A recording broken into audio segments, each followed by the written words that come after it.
আসসালামু আলাইকুম বন্ধুরা, আজকে আবারও একটা রেসিপি নিয়ে আপনাদের সামনে চলে এসেছি। বন্ধুরা, আজকে আমি মিষ্টি রেসিপি বানিয়ে আপনাদের সঙ্গে শেয়ার করব। শুধুমাত্র সুজি দিয়ে খুব সহজেই গোলাপজামুন মিষ্টি কিভাবে বাড়িতেই বানানো যায় সেটাই আমি আপনাদেরকে দেখাবো। আপনারা পুরো ভিডিওটা দেখতে থাকুন। তো আমি এখানে একটা কড়া বসিয়ে দিয়েছি। আমি প্রথমে একটা চিনি শিরা বানিয়ে নেব।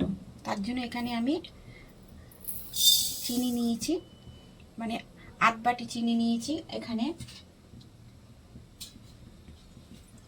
আর এক বাটি জল দিয়ে দেব। দিয়ে আমি একটা শিরা বানিয়ে নেব। চিনির শিরা বা চিনির রস দুটো যে কোনো একটা বললেই হবে বন্ধুরা। চিনির শিরাটা আমার একদম রেডি। এবার আমি এটাকে নামিয়ে রেখে দেব। তো আমি আবার একটা কড়া বসিয়ে দিয়েছি এবং কড়াতে আমি ঘি দিয়ে দেব।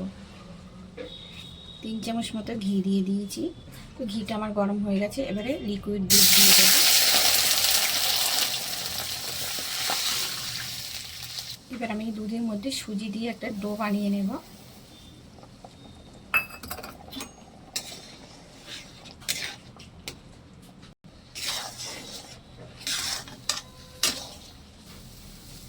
তো সুজির ডোটা একদম রেডি। এবার আমি নামিয়ে নেব। নামিয়ে নিয়ে হালকা করে একটু ঠান্ডা করে নেব। তো এটা আমি একটু হালকা গরম করে ঠান্ডা করে নিয়েছি। এবার এতে আমি দিয়ে দেবো 1 চামচ কর্নফ্লাওয়ার, আর স্বাদের জন্য দিয়ে দেবো অল্প একটু গুঁড়ো দুধ। সব কিছু একসঙ্গে খুব ভালো করে আমি মেখে নেব।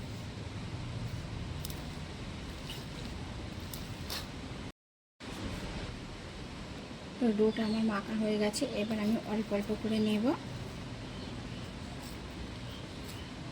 আর গোলাপ জামুনগুলো বানিয়ে নেব, মানে মিষ্টির শেপে। অনেক অনেক রকমভাবে বানাই আমি।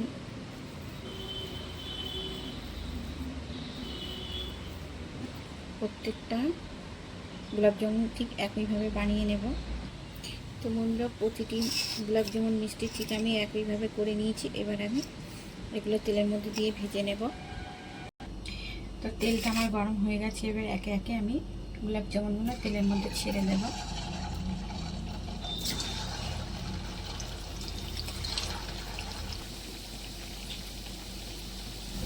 তো গোলাপ জামুনগুলো আস্তে আস্তে আমি নেড়ে দেবো। আস্তে আস্তে কি সুন্দর কালার চলে আসছে বন্ধুরা, দেখুন।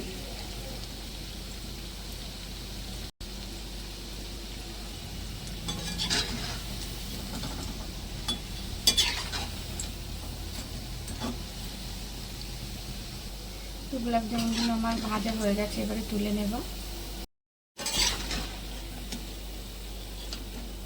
তো আমি সব গোলাপ জামুনও মিষ্টির শিরা মানে রসের শিরার মধ্যে দিয়েছি। এবার আমি 10 মিনিটের জন্য চাপা দিয়ে রাখবো। তো বন্ধুরা, গোলাপ জামুন মিষ্টিগুলো আমার একদম রেডি এবং আমি আপনাদেরকে একটা কেটে দেখাবো। দেখুন বন্ধুরা, কত সুন্দর নরম হয়েছে একদম। আপনারা একবার এইভাবে বাড়িতে বানাবেন। আর আমার রেসিপিটা যদি আপনাদের ভালো লেগে থাকে তাহলে অবশ্যই লাইক, কমেন্ট, সাবস্ক্রাইব করে বন্ধু হয়ে পাশে থাকবেন। আর যারা আমার চ্যানেলে নতুন তারা অবশ্যই বেল বাটনটা ক্লিক করে আমার পাশে থাকবেন। আজকের মতো আল্লাহ হাফেজ।